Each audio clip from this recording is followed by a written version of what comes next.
Here we have a couple of problems that can be solved by using proportions.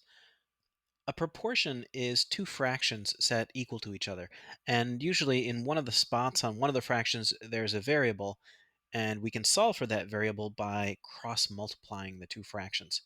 Let me show you how that works with this first problem here. This problem says a machine produces 264 bolts in 42 minutes.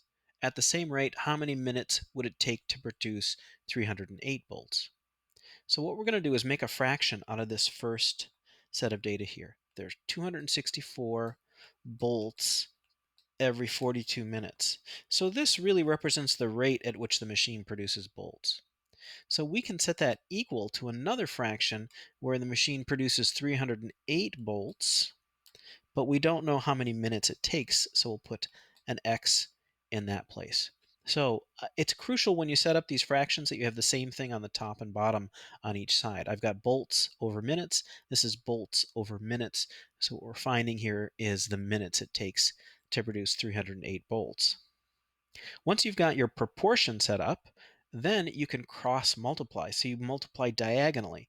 So 264 times x, and then you set it equal to the other diagonal, 42 times 308. So 264 times x would go on one side of the equation, and 42 times 308, let me see here, that's 12,936.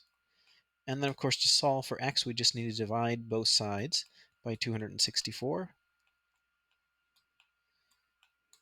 And looks like x equals 49. So this is 49 minutes to produce 308 volts. And, just looking back at the problem, 308 volts is more than 264 volts. The 264 took 42 minutes. This takes 49 minutes. It seems like it makes sense. It takes a little bit longer. Let's try one more to practice this. This one says, Juan drove 380 miles using 14 gallons of gas. At this rate, how many gallons of gas would you need to drive 418 miles? Okay, so we'll set it up the same way. We'll make a fraction out of this first one.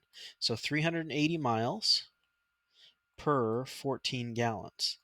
So this fraction really represents the mileage, miles per gallon. I got miles on the top, gallons on the bottom.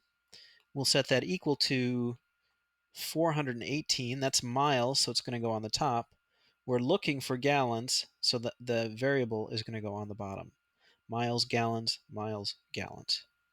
Now we cross multiply, so 380 times x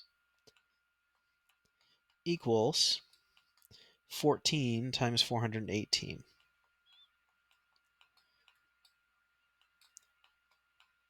And let's see, 14 times 418, that is 5,852.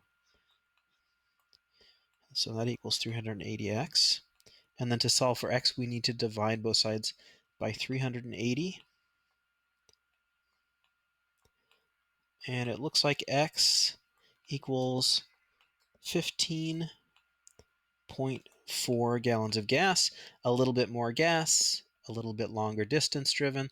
That all makes sense. So that is a little bit of work with proportions.